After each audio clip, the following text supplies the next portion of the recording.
Selamat pagi. Pagi. Oke, kami ucapkan terima kasih kepada hadirnya sudah hadir di acara seminar sentif hari ini. Puji syukur kita berikan kepada Allah SWT dan junjungan kita Nabi Muhammad SAW atas rahmatnya kita bisa berkumpul dan hadir di acara seminar ini. Tema hari ini sentif kita adalah peningkatan mutu dan kualitas tugas akhir mahasiswa yang berbasis yang terbebas dari plagiarisme. Sebelum kita mulai, saya akan menyapa dulu siapa aja sih yang sudah ada di depan saya. Ada Bapak Rektor, terima kasih Bapak Rektor sudah datang di acara ini hadir. Ada Bapak Wakil Dekan, Pak Dr. Sumardi. Bapak Dekan kita Fakultas Teknik, Bapak Rahmat Taufik. Tepuk tangan Pak. Ada juga kapolri kita yang sangat cantik sekali, yang Subiani. Terima kasih. Ada OAD kita, siapa yang kenal? Dosen saya dulu, Ibu Tina. Terima kasih. Ada Ketua Sentif atau Ketua Panitia hari ini, Bapak Arif Ferdiansyah. Terima kasih, selamat datang. Dan narasumber kita yang pertama ada Bapak Ajeng Sopandi. Terima kasih Bapak Ajeng. Oke. Dan apresiasi yang sebesar-besarnya buat peserta Sentif 7. Tepuk tangan buat Anda semua.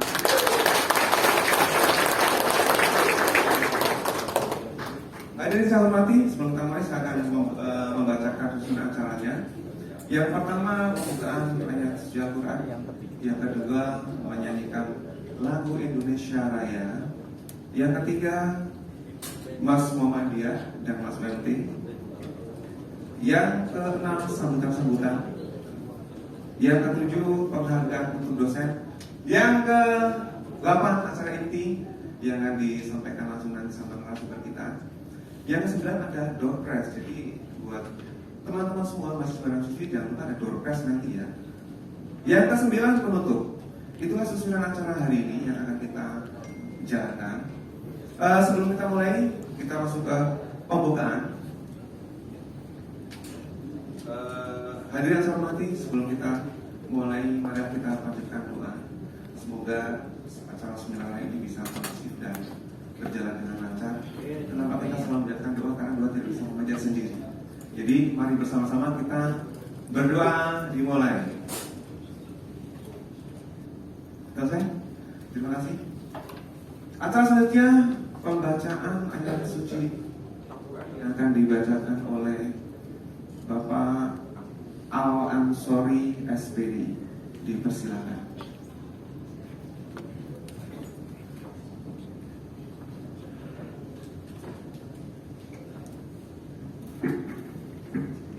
Assalamualaikum warahmatullahi wabarakatuh. A'udzu billahi minasyaitonir rajim. Bismillahirrahmanirrahim.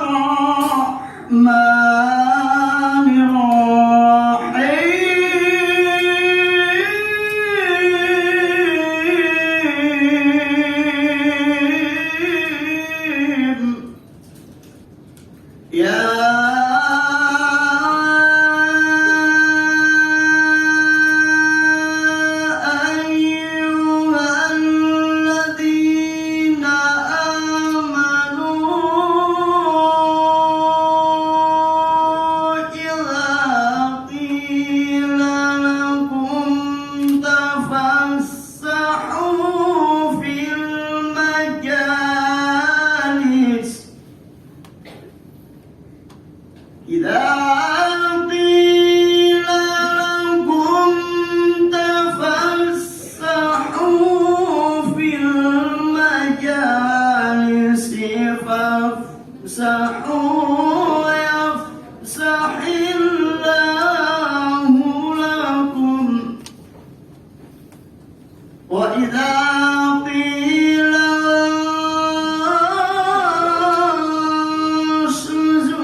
wallahu bima ta'maluna khabir.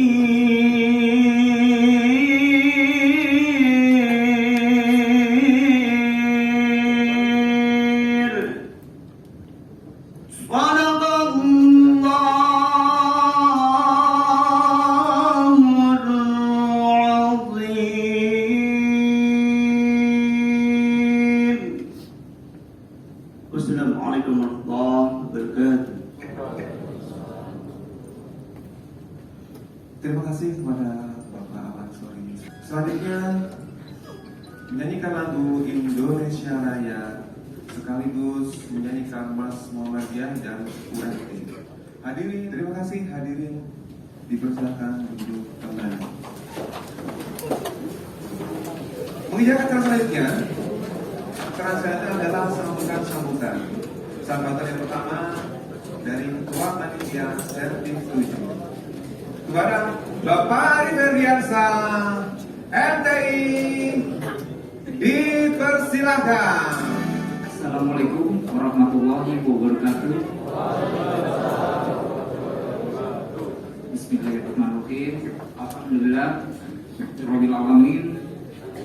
Hari ini kita sama-sama diberi nikmat sehat, diberi nikmat sempat, sehingga kita bisa sama-sama menghadiri acara yang insya Allah bisa bermanfaat bagi kita semua. Pertama-tama saya mengucapkan terima kasih atas support dan kedatangan dari Bapak Rektor Universitas Muhammadiyah Tangerang, Bapak Dr. Ahmad Amarullah. Selamat pagi Pak. Kemudian kepada Bapak Dekan Teknik Universitas Muhammadiyah Tangerang, insya Allah calon dokter di tahun depan ya, Pak Rohmat Taufik. Kemudian juga ada Bapak Wadik 1, Bapak Dr. Insinyur Sumarti. Kemudian juga kami mengucapkan banyak terima kasih kepada Ibu Wadik 2, Ibu Tina Hermawati. Terima kasih Bu atas kehadirannya. Juga kepada Ibu Prodi Teknik Informatika, Ibu Yani. Kemudian perwakilan dari Prodi Teknik Mesin, Pak Ali, dan rekan-rekan dosen. Kemudian juga dengan ucapan terima kasih kepada tim BPSI yang selama ini dalam beberapa hari terakhir membantu kami mempersiapkan hal ini. Kemudian juga buat teman-teman mahasiswa, semoga kita bisa menyelesaikan rangkaian acara hari ini dengan lancar, insya Allah ya. Oke, di kesempatan kali ini saya sedikit juga melaporkan bahwa acara ini memang merupakan acara rutin tahunan dari Teknik Informatika, di mana kami selalu memberikan seminar untuk pelatihan atau pembelajaran kaitannya dengan metodologi penelitian. Cuman di tahun ini kita tambah dengan materi plagiarisme agar hasil karya yang dibuat oleh rekan-rekan bisa bukan cuma untuk syarat kelulusan, tapi hasilnya kualitasnya bagus dan kita bisa terhindar dari plagiarisme tersebut. Oke, acara ini kami rencanakan itu mengundang kurang lebih 180 mahasiswa dari semester 6 ya sekarang ini, semester 5 yang menanjak ke semester 6, dan alhamdulillah dihadiri pendaftar itu sekitar 165, artinya 90%. Dan kalau kita lihat di bangkunya ya ada 140 kali ya. Ada beberapa masih kosong, mungkin terkendala karena hujan. Mudah-mudahan bisa segera menyusul. Oke, dari kami mungkin seperti itu. Semoga kita bisa menyelesaikan acara hari ini dengan lancar. Akhir kata, saya mengucapkan terima kasih pada semuanya. Assalamualaikum warahmatullahi wabarakatuh. Terima kasih kepada Bapak Arif yang sudah memberikan sambutan. Sambutan yang kedua. Bismillahirrahmanirrahim. Assalamualaikum warahmatullahi wabarakatuh.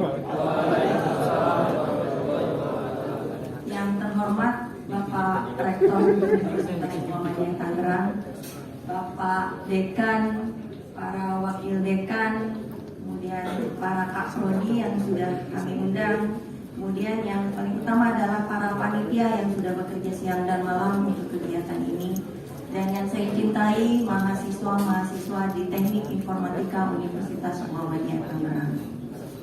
Alhamdulillahirrahmanirrahim, alhamdulillahirrahmanirrahim, alhamdulillahirrahmanirrahim. Akhirnya kita bisa laksanakan juga acara seminar dan workshop di lingkungan program studi Teknik Informatika. Ingin saya ceritakan sedikit bahwa kegiatan ini pertama kali digagas oleh Kapolri sebelumnya, yaitu Bapak Saifri Maulana Hussein FDI. Saya ucapkan terima kasih banyak atas masukan dari beliau dan pengalaman-pengalamannya. Akhirnya kita bisa terus tetap melaksanakan kegiatan ini. Karena memang kegiatan ini tujuannya satu, agar mahasiswa bisa selesai tepat waktu. Tolong dimanfaatkan sama mahasiswa, jangan sampai apa yang sudah Anda korbankan, baik itu materi, tenaga, pikiran, itu tidak sia-sia. Tapi hasilnya Anda bisa selesai tepat waktu dan menghasilkan tugas akhir, menghasilkan karya yang tidak hanya diakui di lingkungan Universitas Muhammadiyah Tangerang, tapi juga di lingkungan nasional bahkan internasional. Saya juga ucapkan terima kasih kepada pihak rektorat yang gak segan-segan selalu memberi support, memberi dukungan kepada kami di program studi Teknik Informatika. Kemudian dari pihak dekanat yang selalu memberi masukan kepada kami dan menganggap kami seperti anaknya sendiri. Jadi kalau kami salah, kami ditegur seperti itu. Jangan segan-segan, jangan bosan-bosan. Kemudian kepada para panitia yang walaupun bukan pejabat struktural di lingkungan Prodi Teknik Informatika, walaupun mungkin hanya dosen, tapi mau datang setiap hari ke kampus dari pagi sampai malam hanya untuk berkoordinasi dan mempersiapkan untuk mendapatkan hasil untuk memperoleh mahasiswa yang bisa diakui di dunia luar. Terima kasih, terima kasih, terima kasih. Kemudian kami juga berharap kepada mahasiswa yang mengikuti hari ini, ikuti kegiatannya. Jangan sampai Anda hanya berpikir, oh ini hanya syarat kelulusan seperti tadi yang disampaikan oleh Pak Ari. Tidak, tapi Anda harus dapat ilmunya apa yang harus Anda lakukan ketika Anda melakukan KP dari awal sampai selesai. Apa yang harus Anda lakukan ketika Anda melakukan skripsi dari awal sampai selesai. Mesti kami informasikan bahwa kegiatan ini berlangsung 2 hari. Jadi hari ini adalah seminar metodologi penelitian dan plagiarisme. Sedangkan besok itu adalah kegiatan workshop UML. Nah, untuk kegiatan workshop ini semuanya full praktek yang nanti akan langsung dibimbing oleh Bapak Saifri Maulana Hussein. Itu saja yang ingin kami sampaikan. Jika ada hal-hal yang mungkin nanti kurang berkenan atau hal-hal yang harus diperbaiki, Anda bisa sampaikan kepada kami. Oh ya, saya juga lupa. Terima kasih kepada para dosen. Jadi para dosen yang sudah siap untuk membimbing dan memandu Anda selesai di Universitas Muhammadiyah Tangerang ini sampai selesai. Jadi jika ada hal-hal yang kurang berkenan, tolong disampaikan kepada kami dan kami minta mohon dibukakan pintu maaf yang sebesar-besarnya. Wabillahi taufiq wal hidayah. Wassalamualaikum warahmatullahi wabarakatuh.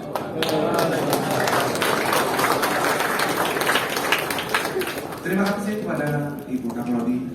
Bismillahirrahmanirrahim. Assalamualaikum warahmatullahi wabarakatuh. Alhamdulillah, alhamdulillahilladzi arsala rasulahu bil huda wa dinil haq liyudhhirahu 'ala dini kulli walau karihal kafirun wal musyrikun.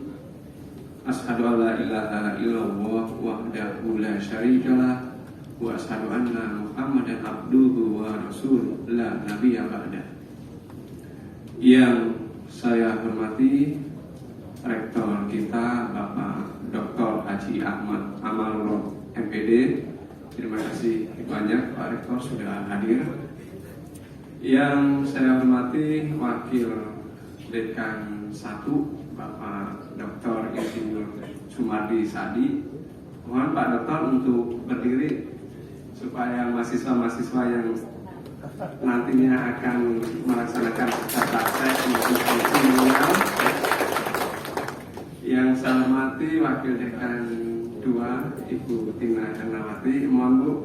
Ya. Ya. Saya takutnya nanti ada mahasiswa yang mau minta dispensasi, nggak tahu orangnya Bu ya. Nggak tahu orangnya, yang mana Bu Tina gitu ya.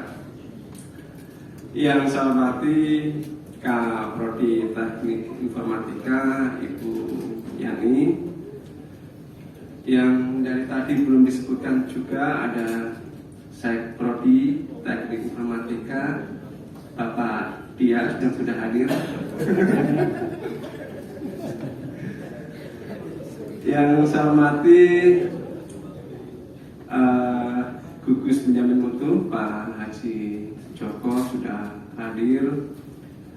Perwakilan dari dosen teknik mesin, bukan dosen ya, perwakilan dari prodi teknik mesin sudah hadir. Hanya saja saya belum melihat 3 prodi yang lainnya ya, sipil, industri dan elektro, harusnya datang juga.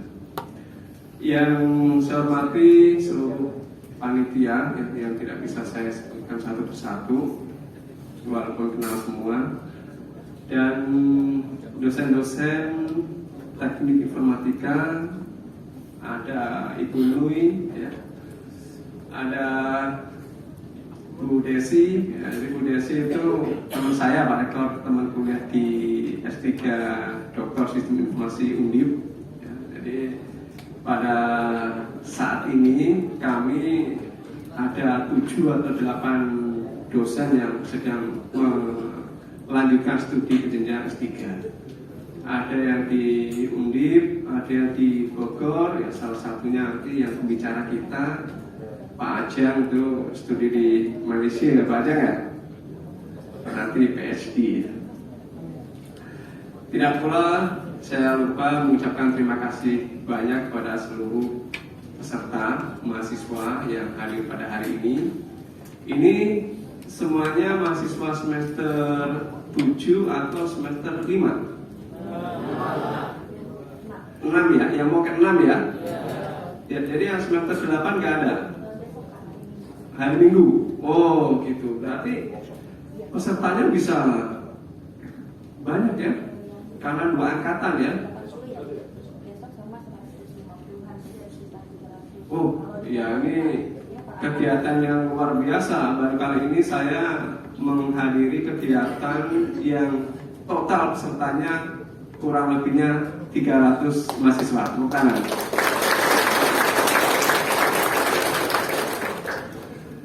Tama-tama mari kita panjatkan puji syukur atas kehadiran Allah Subhanahu wa Ta'ala yang mana pada pagi hari ini masih memberikan waktu kepada kita untuk melaksanakan suatu ibadah yang diimplementasikan dengan seminar metodologi penelitian dan plagiarisme dalam menyusun karya ilmiah.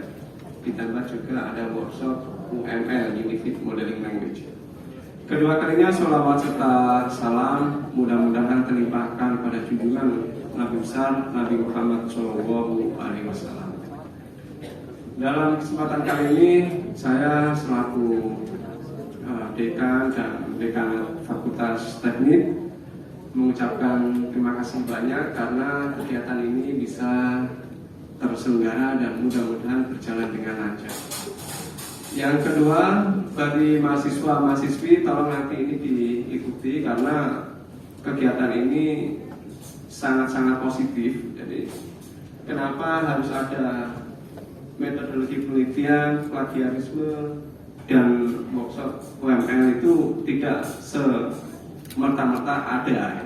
Jadi semuanya yang ada di sini memang dilatar belakangi dari beberapa hal yang dulu yang kita lakukan, yang kita alami pada kakak kelas Anda.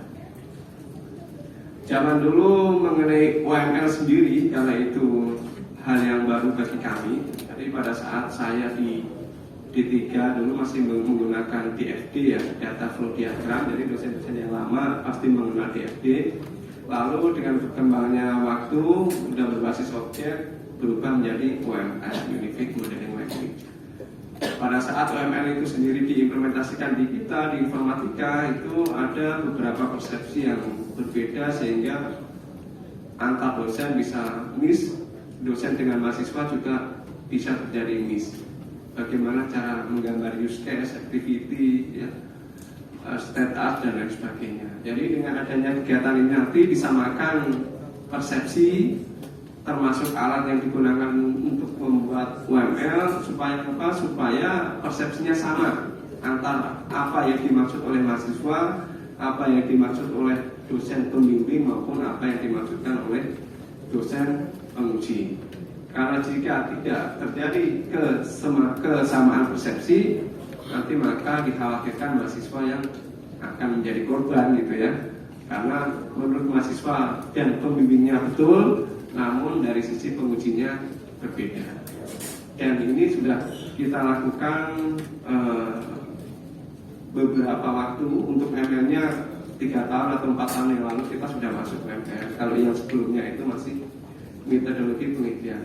Lalu untuk plagiarisme ini kita mensupport visi dari Pak Rektor ataupun universitas bahwasanya mengurangi plagiat. Jadi universitas sudah membeli ataupun menyewa nama aplikasi untuk plagiat itu Turnitin. Jadi kita tidak usah membayar lagi karena universitas sudah menyediakan Turnitin itu. Jika tidak disediakan Turnitin maka kita akan membayar gitu ya. Memang banyak alat-alat yang bisa digunakan untuk plagiarisme, tapi alat yang gratis itu ya, yang gratisan itu biasanya akurasinya kurang tepat. Dan ini sudah disediakan oleh Pak Rektor, dan kami dari fakultas kemarin sempat berdiskusi bersama dengan Prodi, kita mau berapa persen plagiatnya. Karena ini masih di awal, kalau nggak salah tahun kemarin, tahun yang pertama ya Bu Yani ya, tahun kemarin tahun yang pertama, ini tahun yang kedua, kita presentasenya masih nggak terlalu kecil ya. Kita menggunakan 60%. Jadi itu Pak Ajang ya. Jadi awal-awal kita menggunakan 60% untuk tahun yang kemarin, dan yang tahun ini sesuai dengan apa yang kami rapatkan kemarin itu kita kurangi menjadi 50%. Berarti 40%. Karena saya cek hasil dari mahasiswa saya sendiri yang belum saya otak-atik hasil skripsinya, jadi apa adanya langsung saya tulisin itu 45%. Kenapa kita masih menggunakan persentase yang lebih tinggi untuk overall? Karena bagi mahasiswa S1 saya kira masih belum diharuskan untuk membolak-balikan kata ya. Yang kalau kita yang mungkin sudah S2 lulus ataupun yang sedang S3 itu dari persentase plagiarisme 40% itu kita otak-atik langsung menjadi 25, kita otak-atik jadi 15, otak-atik jadi 11%. Kita sudah mampu untuk membolak-balikan dari SPOK kan kita ya, SPOK menjadi KO, PS dan lain sebagainya. Tapi bagi S1 masih belum. Dan mengenai plagiarisme, Pak Rektor punya pengalaman sendiri di kampusnya. Mungkin yang untuk bab 2 digimanain, bab 1, bab 3 itu mudah-mudahan nanti disampaikan di forum ini. Untuk menyusun karya ilmiah juga. Jadi tujuan kita semuanya hadir di sini mudah-mudahan agar seluruh mahasiswa yang mengambil mata kuliah kerja praktek di semester 6 bisa 100% lulus tepat waktu ya. Jadi kenapa seperti itu? Karena pengalaman saya di tahun yang kemarin itu yang lulus tepat waktu 60%, 70% gitu. Untuk kerja praktek ya 60%, 70%. Jadi yang kurang lebih 40% masih belum lulus. Padahal bagi kami kami sebenarnya bingung gitu, di mana sih kesulitan menyelesaikan KP gitu. KP itu gampang sekali, Anda melihat, Anda menulis sudah selesai. Kami bagi dosen-dosen tidak bisa menemukan kesulitan menulis KP itu di mana, nggak ada. KP itu gampang sekali, tapi karena berbagai hal akhirnya mahasiswa masih belum 100% yang lulus KP. Untuk target skripsi mudah-mudahan 100% juga lulus. Nanti untuk besok ya, besok semester 7 ya. Hari ini semester 6. Yang ini? Yang ini 5. Nah, tidak lulus tepat waktu. Itu yang bisa saya sampaikan. Sekali lagi saya ucapkan terima kasih buat Bapak pembicara, ada Pak Ajang, ya, teman saya juga, Pak Ajang, teman lain, lalu sama-sama dulu ikut grup kuliah di Malaysia. Apa nama Pak Ajang? Limai. Jadi ada sekarang itu banyak marketing kampus Malaysia yang sedang memasarkan kampus mereka ke Indonesia. Salah satunya Limai. Dan Pak Ajang juga teman saya untuk mengcover ya dari beberapa dosen-dosen yang yang mengomentari hal-hal yang seharusnya tidak perlu dikomentari, yang meng-screenshot dari web atau dari media sosial sebelah kita. Nah, itu Pak Ajang Pak yang bantu saya Pak. Jadi dia ditenggelamkan sama Pak Ajang aja, Pak Ajang ya. Pembicara yang kedua ada Pak Rahmat Destriana. Beliau juga teman saya, sudah mampu ya atau berhasil menjadikan total 4 jurnal kita terindeks Sinta ya. Jurnal teknik, jurnal industri, informatika, 3 ya? Jurnal mesin. Jadi dengan Pak Rahmat itu 4 jurnal yang ada di fakultas Pak Rektor dari 6 jurnal itu sudah terindeks Sinta. Ada yang Sinta 5, ada yang Sinta 6. Alhamdulillah. Lalu pembicara yang ketiga Pak Sefi, teman kita yang menggunakan SIAK. Mereka ya orang-orang lama ya di informatika. Semuanya memiliki peran yang cukup penting. Saya lihat Pak Rahmat di mana, ternyata di belakang ya Pak Rahmat ya. Ini Bapak Ibu, adik-adikku sekalian yang bisa saya sampaikan pada sambutan hari ini. Mudah-mudahan kegiatan ini diberikan berkah rahmat oleh Allah Subhanahu wa Ta'ala sehingga bisa terlaksana dengan baik, dan ilmu yang sudah Anda dapat mudah-mudahan juga dicatat sebagai amal jariah untuk di hari akhir. Wabil taufiq wal hidayah, fastabiqul khairat. Wassalamualaikum warahmatullahi wabarakatuh. Assalamualaikum warahmatullahi wabarakatuh.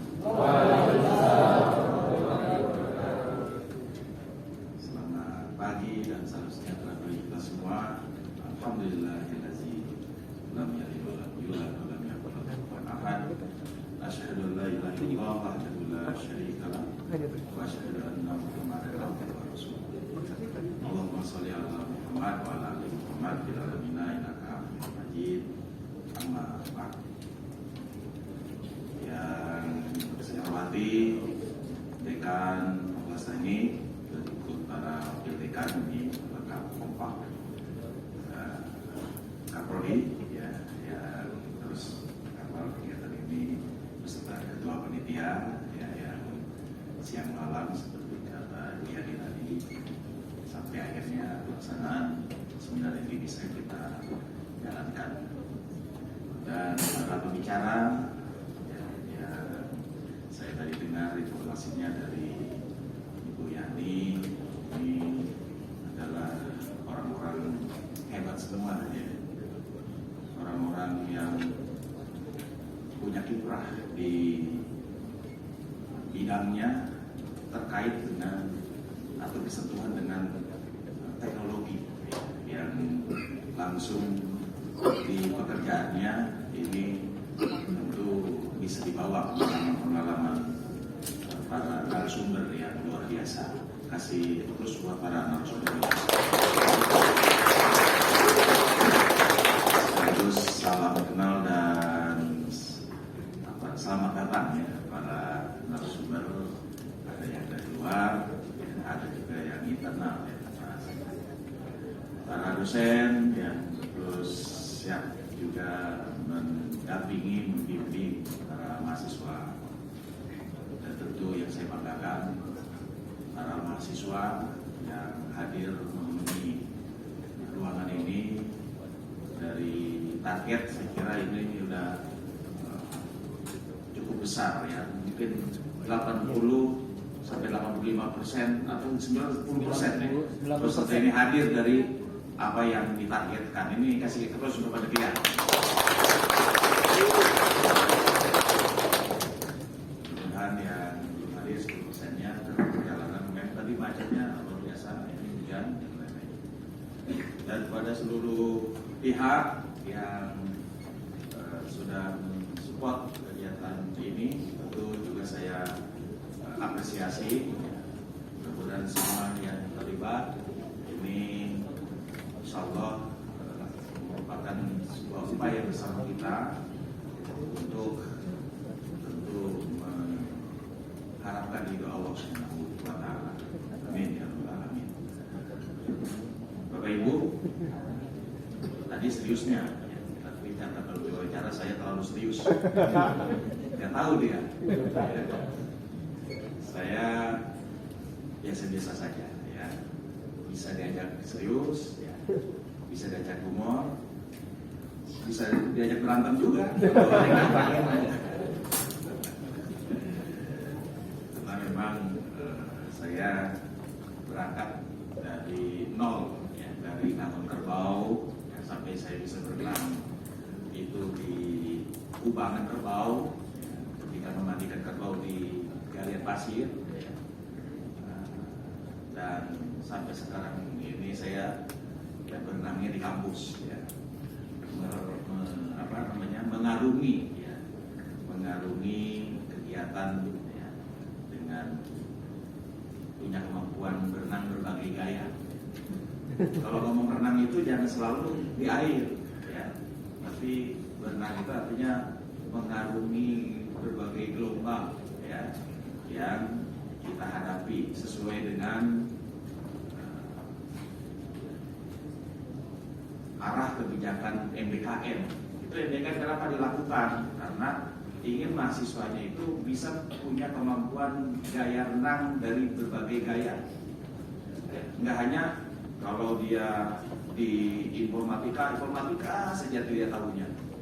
Karena di MBKM itu membuka kita untuk bisa ngambil prodi di luar. Ya. Apa yang selama ini menjadi concern mahasiswa itu. Nah ini, sehingga begitu dia nanti keluar, nanti bisa menyesuaikan. Itu yang disebut oleh Menteri ya. Di kehidupan nyata itu ya, persaingan itu bagaikan gelombang yang harus dihadapi oleh para mahasiswa lulusan itu, sehingga dia bisa menghadapinya dengan gaya renang berbagai gaya. Jangan gaya batu. Tenggelam dia. Makanya ini saya ucapkan terima kasih kepada Fakultas Teknik ya, sebagai fakultas tulang punggung sebenarnya Universitas Muhammadiyah. Karena tanpa Fakultas Teknik UMT nggak lahir. Karena ketika UMT harus didirikan atas amanah Musda Muhammadiyah Kota Tangerang, itu setidaknya harus 10 prodi yang diusung. 10 prodi yang diusung itu harus 6-nya dari sains basic, bukan applied atau ilmu eksak dan ilmu sosial. Nah, ilmu eksaknya salah satunya adalah prodi-prodi yang ada di teknik, yang ada 5 itu. Satunya lagi, ilmu perawat, itu masuk eksak. Jadi 6.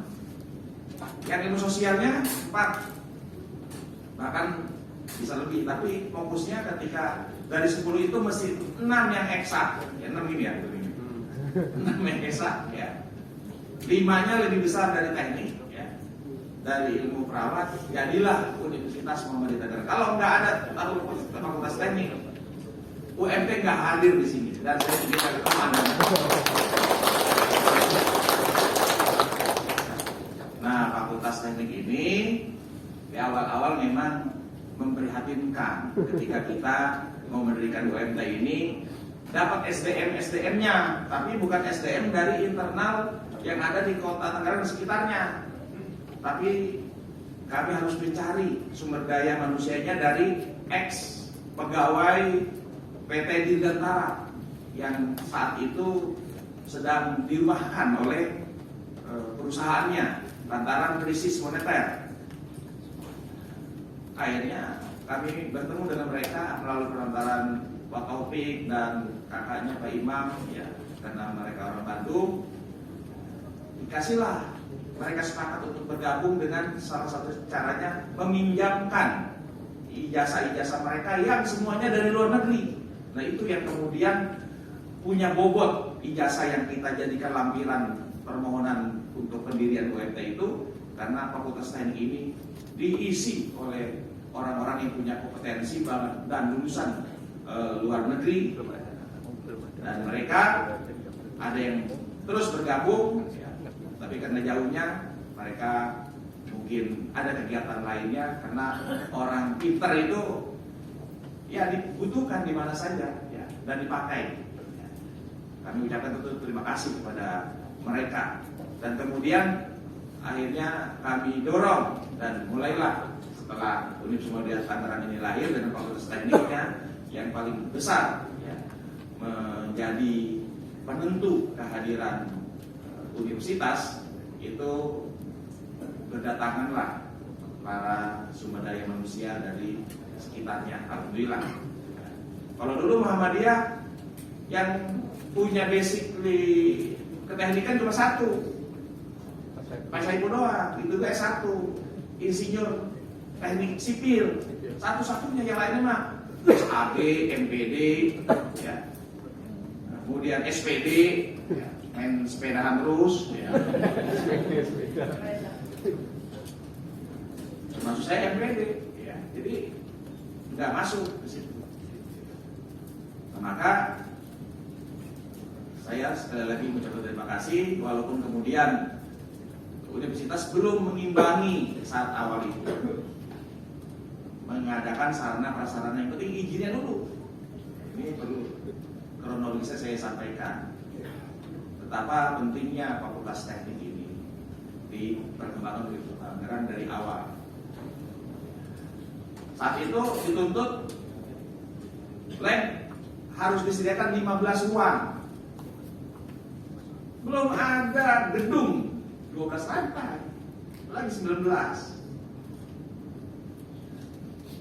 Gedung 5 lantai baru kita dirikan untuk disiapkan fakultas teknik. Itu untuk kelas saja, baru ruang belajar saja. Saya ngeri juga bahwa gimana sampai banyak yang menyindir, waduh nanti lulusan fakultas teknik Universitas Muhammadiyah ini menjadi lulusan teknik sastra, karena ngedengerin ceramah dosen-dosennya saja tanpa praktek, sehingga jadi teknik sastra. Kalau MBKM teknik sastra itu sesuatu yang mungkin bisa terjadi dan biasa saja, yang kemudian orang itu akan mempunyai gaya renang lebih dari 1, yaitu dia punya ilmu keteknikan dan punya ilmu kesastraan. Kalau dulu teknik sastra itu sebuah julukan sindiran sebenarnya, Pak Sumandi. Ya, artinya apa? Mereka nggak pernah praktek, ya, sehingga sekedar mendengar ocehan, ya, begitu di luar nggak bisa bersaing karena nggak pernah praktek, ya, dia cuma bisa cerita saja tentang ilmu teknik, berarti kan teknik sastra, tekniknya teknik bersilat lidah kan gitu ya. Ya, gitu. Tapi sekarang teknik sastra bisa terjadi dengan adanya kegiatan TMKN itu. Kenapa? Karena orang yang kuliah di teknik boleh mengambil mata kuliah sastra. Jadi dia punya keahlian teknik, ya, tapi juga punya kemampuan sastra dalam mengolah kata yang kemudian menjadi bentuk komunikasi yang informatif. Nah, nanti masuknya ke informatika, menjadi kontennya, ya, menjadi kontennya informatika sebagai medianya. Ya. Nanti Fakultas Teknik, waduh saya pengen nanti satu semester ngambil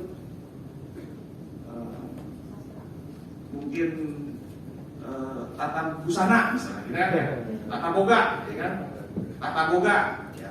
Sehingga orang teknik ya, rasanya tata boga, Tata boga. tata boga, tata busana, yang nggak boleh tanpa busana.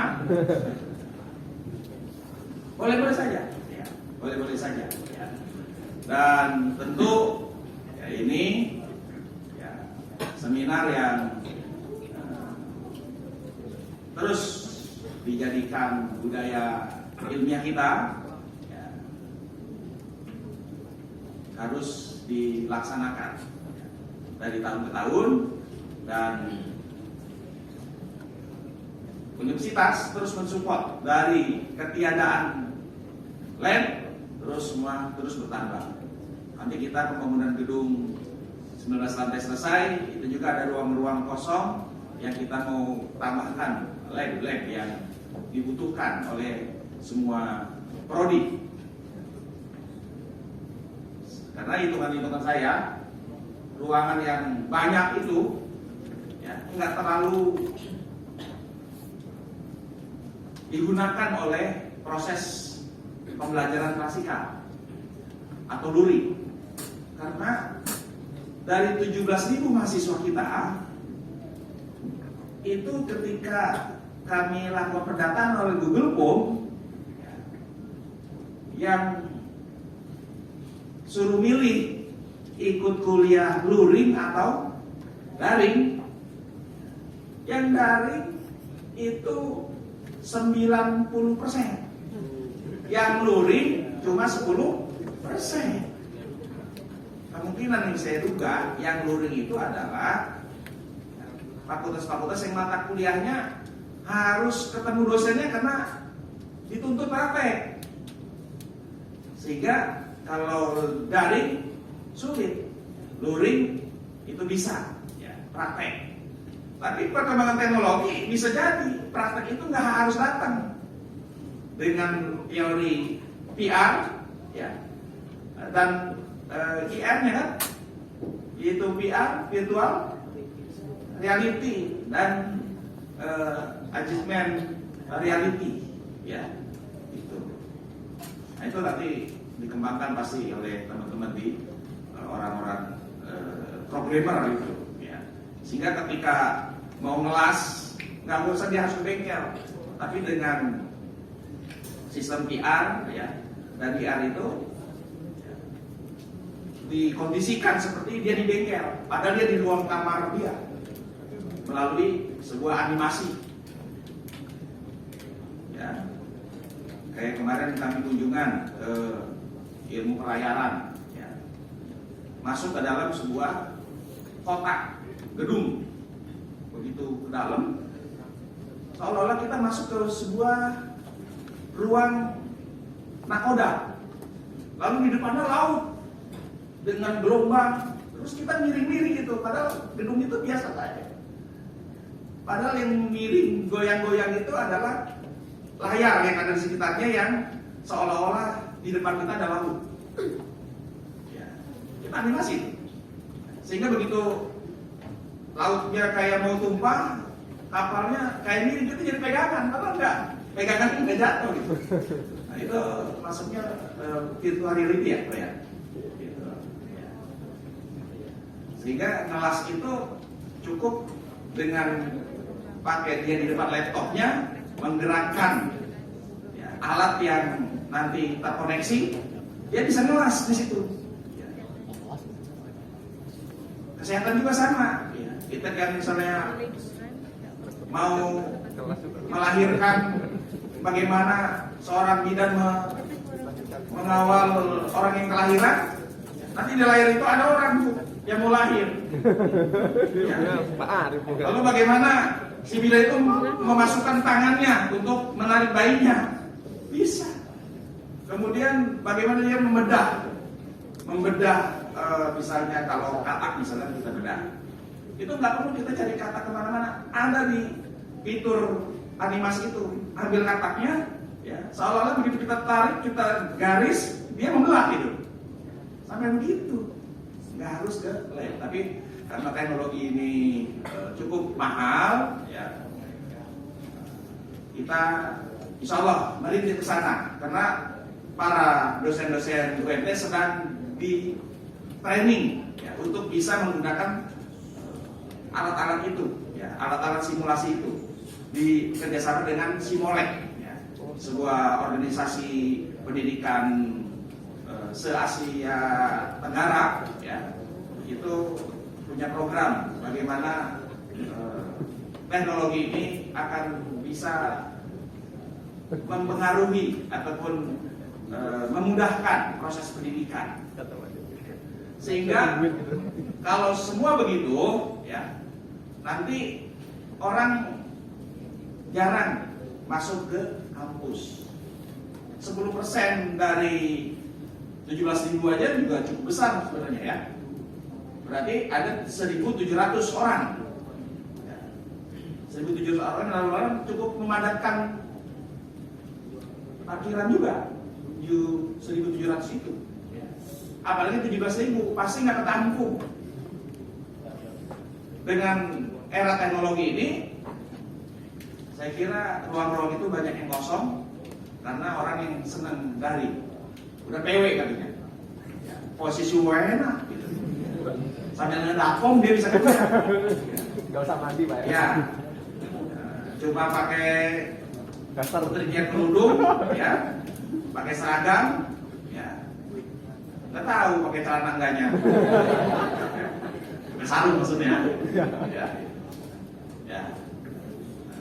Ini sering juga terjadi kan, lagi asik-asik daring, ya, dia nggak sadar, berdiri, pakai jas, pakai dasi, nggak pakai celana, jadi viral, ya. Ini. Makanya kita harus melek teknologi. Makanya ini saya sangat senang, ya, acara seminar metodologi penelitian dan plagiarisme dalam menyusun karya ilmiah. Jadi metodologi penelitian untuk menyusun karya ilmiah, plagiarisme juga untuk menyusun karya ilmiah, ya, yang disingkat SENTIP, ya, seminar nasional teknik informatika, SENTIP, yang lebih kepada bagaimana menggali, ya, keilmuannya. SENTIP, insya Allah dari SENTIP akan ditambahin jadi insentif. Ya.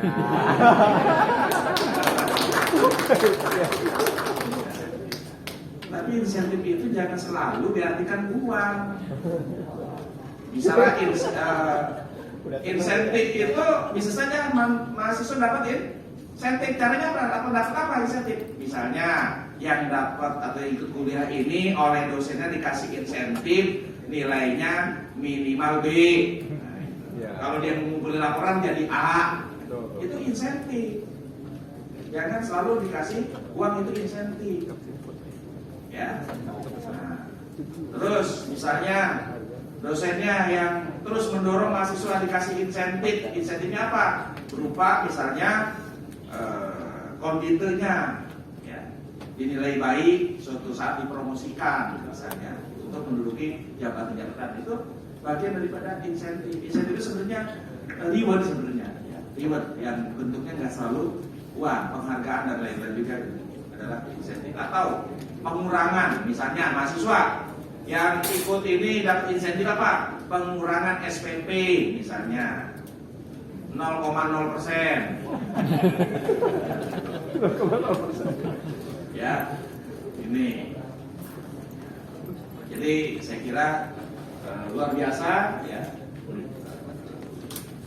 Kegiatan ini kaitan dengan teknik informatika. Ya. Apalagi dilanjutkan dengan workshop Unified Modeling Language. Ini lebih kepada memahami program ya, coding ya, dan lain-lain. Apalagi tadi saya senang juga sampaikan orang-orang informatika ini ya, katanya sering terjangkit gejala autis. Apa? Tapi autis positif, yaitu kalau udah ketemu laptop, udah ketemu gadget atau HP, udah nggak ikut yang lain. Wah, saya juga sama, kalau udah ketemu HP, nggak ikut yang lain. Tapi WA-WA. Ya. Ini lebih dari WA, ya, memanfaatkan teknologi. Karena jurusannya informatika, ya, yang kemudian bagian-bagian dari itu ya, yang kalian harus pelajari itu salah satunya bagaimana punya kemampuan menyatukan model bahasa mesin dan bahasa manusia dan bahasa sandi ya, dan semuanya untuk dikemas menjadi informasi. Apalagi di tengah-tengah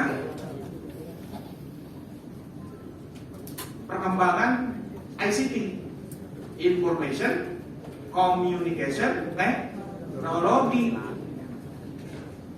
Information, ilmunya informatika,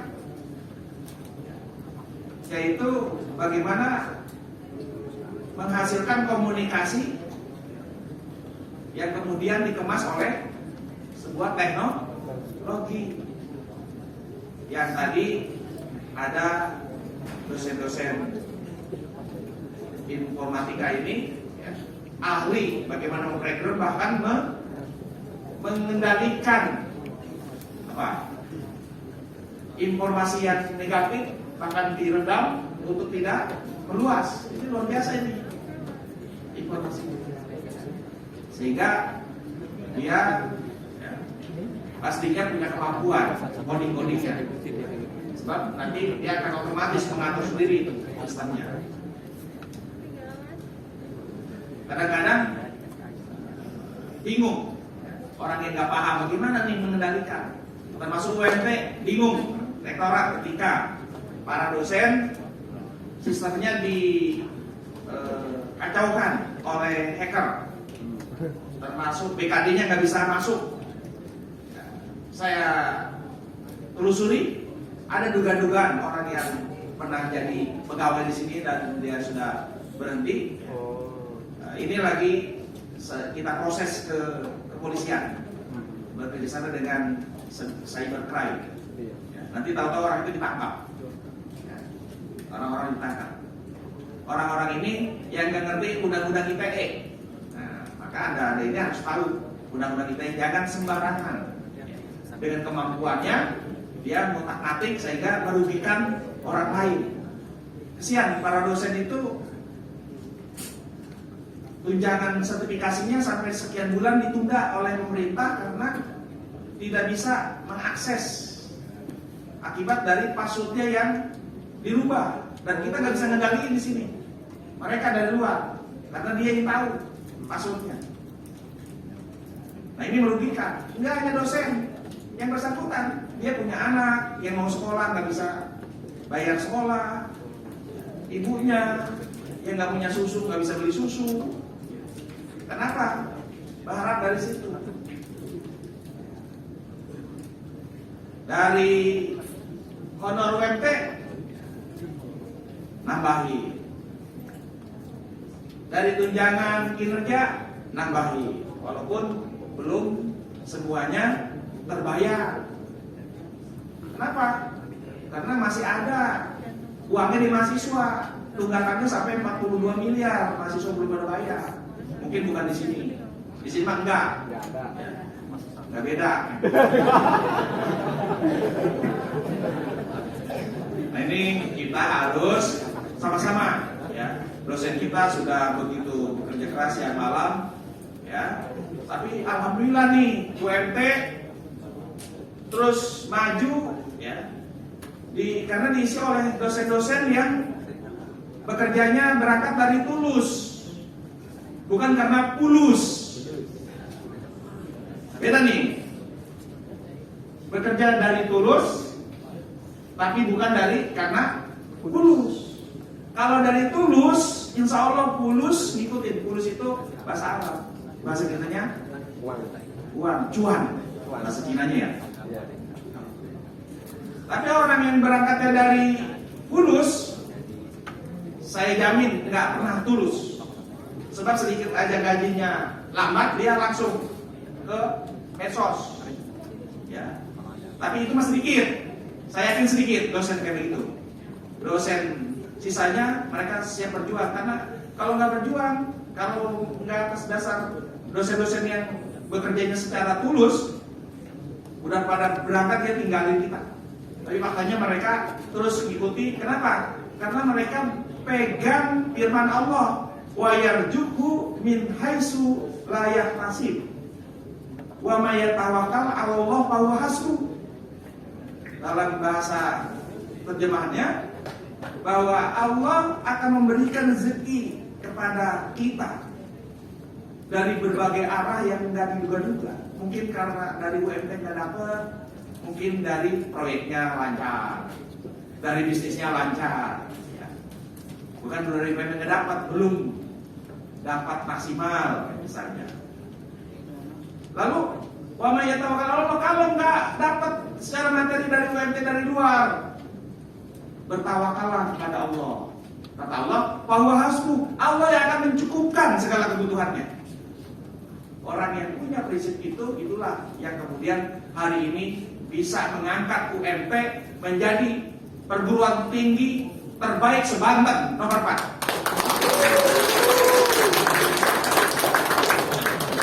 Anda buka Edurek. Edurek ini sebuah lembaga survei dunia yang bermarkas di Amerika, menilai perguruan tinggi terbaik di Banten. UMT nomor 4. Kalau ditelusuri sebenarnya enggak nomor 4 harusnya. Kenapa? Karena yang nomor 1 itu UIN. Itu DKI. Walaupun tempatnya di Tangerang, dia L2 DIP-nya DKI. Nomor 2 UPH, walaupun UPH di Kabupaten Tangerang, dia adalah L2 DIP-nya DKI. Nomor 3 Untirta. Untirta oke, dia di Banten. Nomor 4 UMT. Setelah Untirta bayangkan kita. Untirta nomor 1, kata nomor 4. Kalau nomor yang 2 ini gugur, Untirta nomor 1 kan? Yeah. UMT nomor 2. Wajar saja, karena Untirta mah pakai uang negara. Ya. UMT jadi runner up nomor 2. Karena diisi oleh para dosen-dosen yang kayak begini nih, yang punya kepedulian dan tidak berangkat dari pulus, tapi dari tulus. Kasih aplaus bagi para dosen.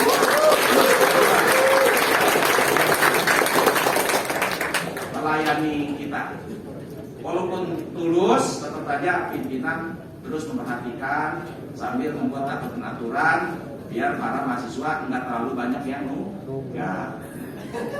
Pada akhirnya nanti terbayar juga. Kita lagi proses tuh Pak, untuk bisa akhirnya kita besar bersama UMT, dan lembaga survei yang berbasis Amerika bisa menilai UMT karena teknologi kan? Karena teknologi. Salah satunya apa? Dia bisa menggunakan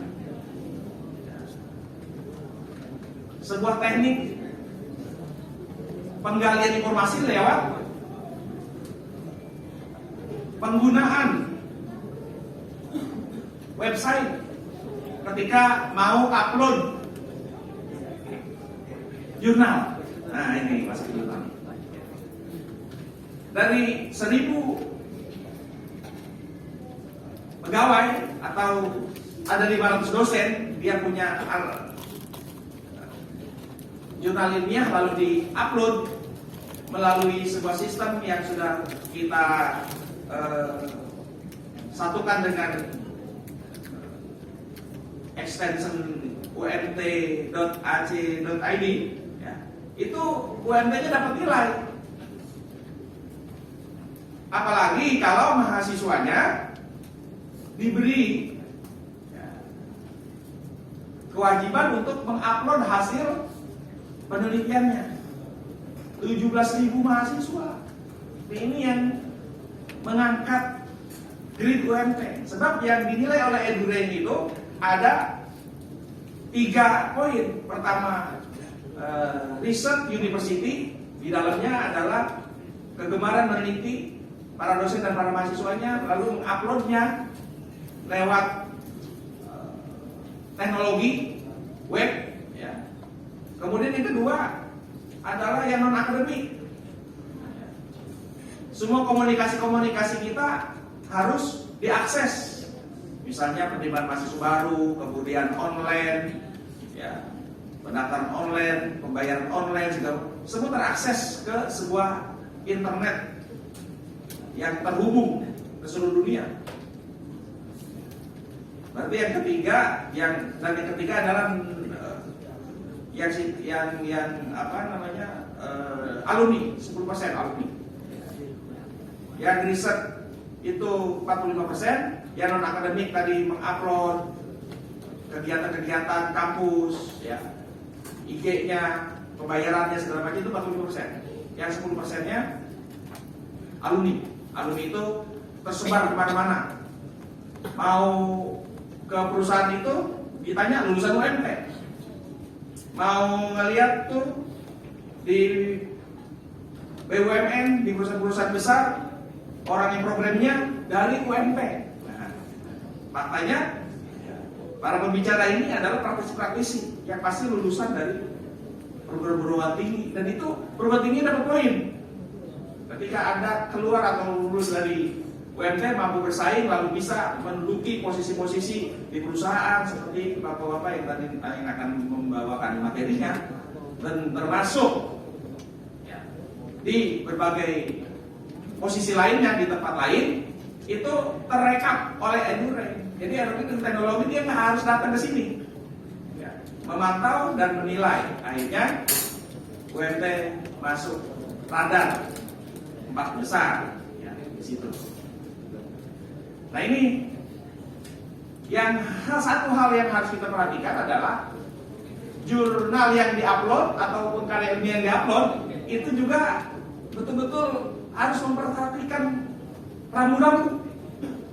Makanya rambu-rambu itu kita harus dipahamkan plagiarisme. Sebab pernah pada masa lalu UMT ini dipertanyakan, ya, kenapa yang diupload itu banyak yang plagiat. Mahasiswa mengupload plagiat, dosen mengupload plagiat. Waktu itu akhirnya saya putuskan coba kita beli aplikasi Turnitin untuk mengecek plagiat, ya, plagiarisme ini agar tidak tumbuh di UMT.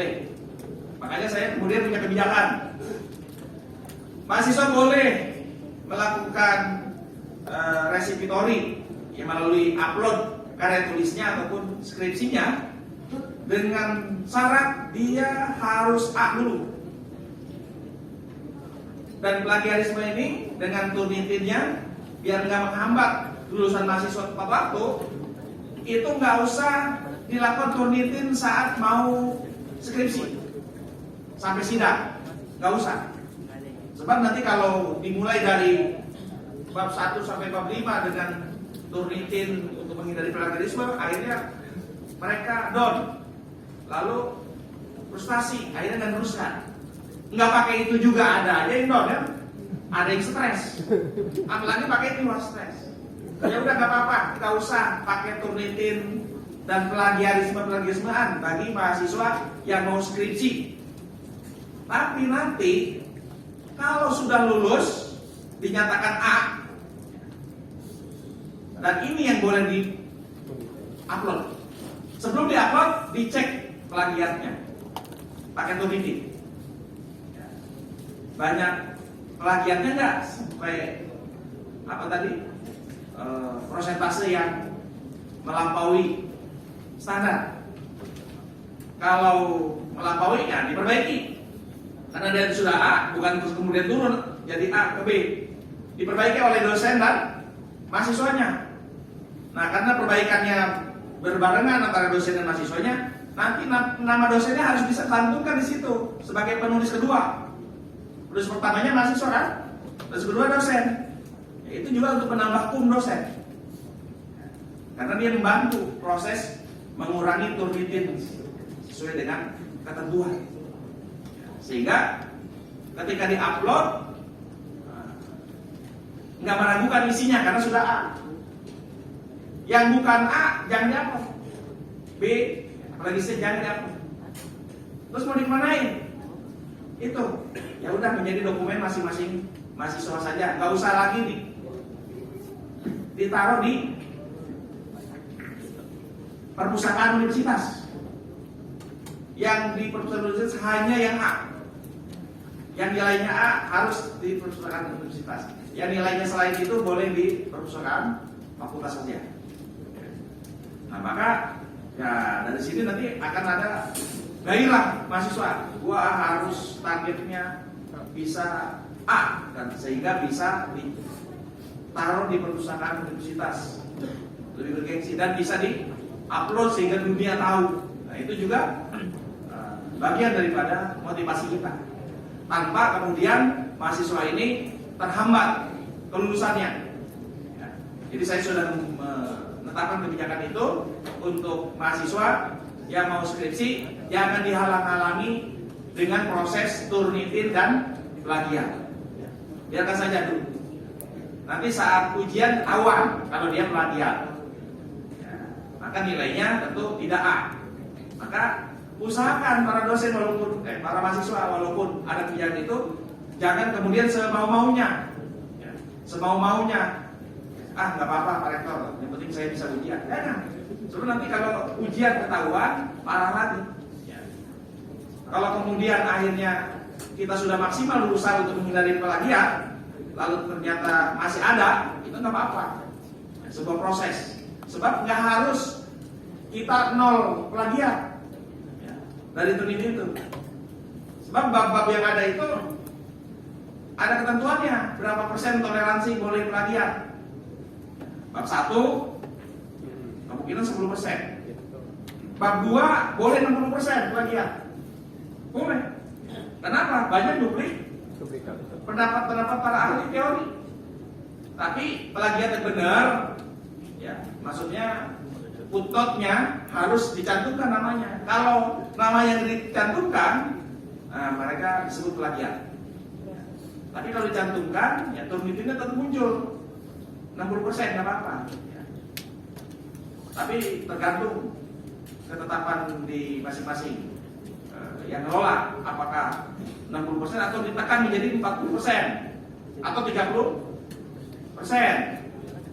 Ya. Bab 3 lebih rendah lagi.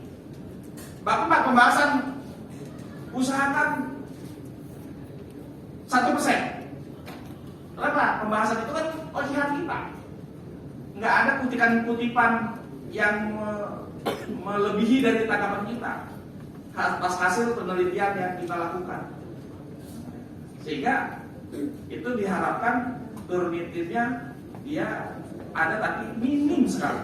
Biar lebih banyak ungkapan. Sebab semakin banyak pembahasan itu sesungguhnya menambah bobot skripsi. Kenapa? Dari hasil penelitian itu dia mengungkapkan pikiran-pikirannya dan sebagainya sehingga mereka punya wawasan yang luas. Itu substansinya. Dan kesimpulan harus 0%. Masa kesimpulan ngutip? Ya, itu bab 5 dan yang bab 6 yaitu keuangan. Ada bab 6 kan? Ada ya? Ada. Bab 6 itu hanya ada di Wadik 2. Sehingga dia bisa mengikuti ujian skripsi. Kira dengan mengucap Bismillahirrahmanirrahim. Seminar metodologi penelitian dan plagiarisme dalam menyusun karya ilmiah dan workshop Unified Modeling Language yang dilaksanakan oleh Fakultas Teknik Informatika, Teknik Informatik, secara resmi dinyatakan dibuka.